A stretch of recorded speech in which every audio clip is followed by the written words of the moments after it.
So one of the things that continues to perplex and kind of bug me a little bit is about the ancient astronaut theories and the stories that are told about them over and over again that come from different ancient texts and the Bible that people claim show that they were using flying vehicles of some kind, is the fact that, and of course these were, hundreds of thousands of years ago, some of the text, but why is it that you have them continually talking about things that sound like rockets?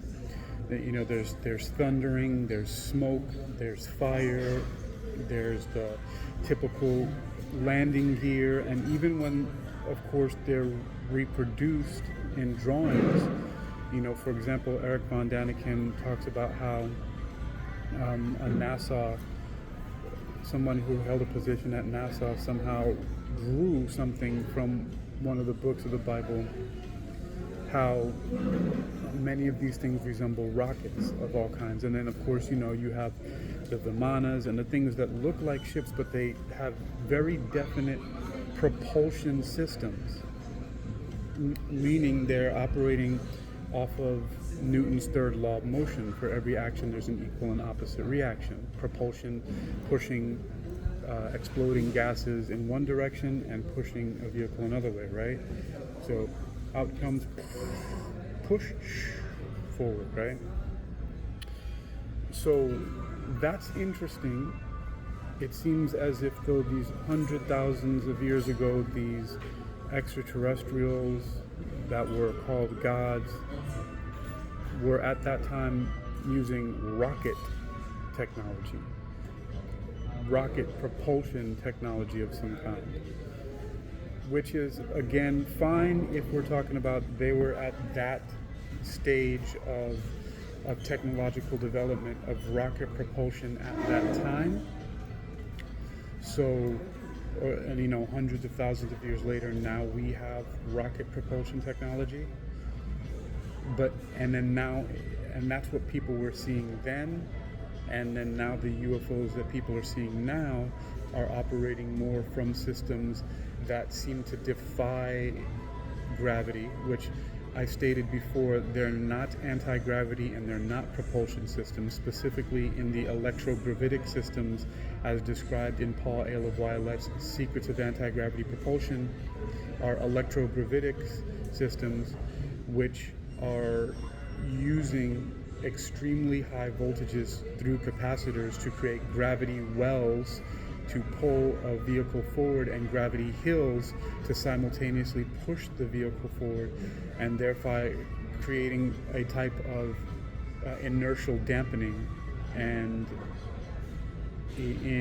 that helps to explain why they have the maneuverability that they do, and also why they're silent, because something that's not using explosions, right, for propulsion will not be making the same sounds, if any sounds at all, as a rocket fuel propulsion, right?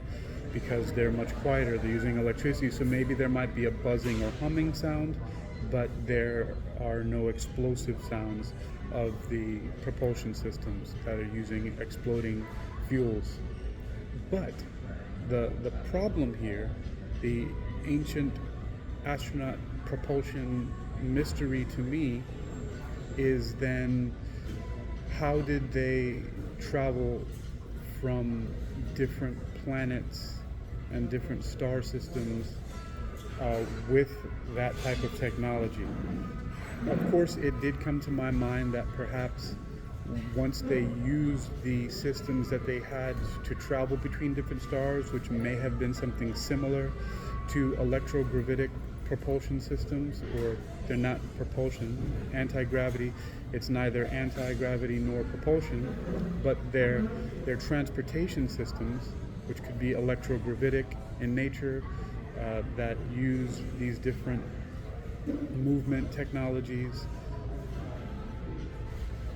Maybe then they didn't have access to it, or their fuel cells were expired by the time they made it here, so they used a much older technology, and somehow now they're here on Earth and they're using electrogravitic type systems, what people would call anti-gravity.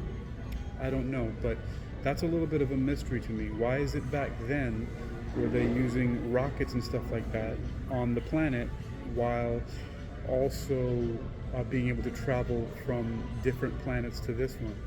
I mean, if it was simply traveling for example, from Mars to Earth, it might be a little bit more feasible, right? That the trip would be a couple of years.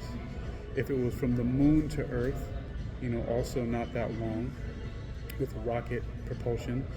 And then, of course, if my mind is allowed to go into the fact that the moon might be itself a giant ecosphere that is also, a moon-sized vehicle that held inhabitants for many, many eons, and then it was parked in orbit around the Earth, and they shuttled from there to here.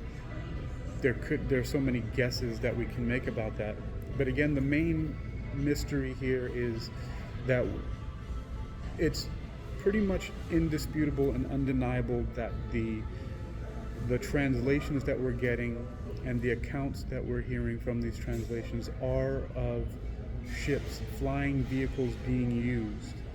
And these flying ships have the characteristics of rocket fuel propulsion technologies, of exploding fuels using Newton's third law of motion. For every action there's an equal and opposite reaction, and also other ones that seem to give off radiation and things like that, and also them using atomic devices as their weapons. And many of them talk about an evil wind, or some of the other things that is described. I've heard evil wind for radiation, and deadly breath, right? So those are references to radiation possibly.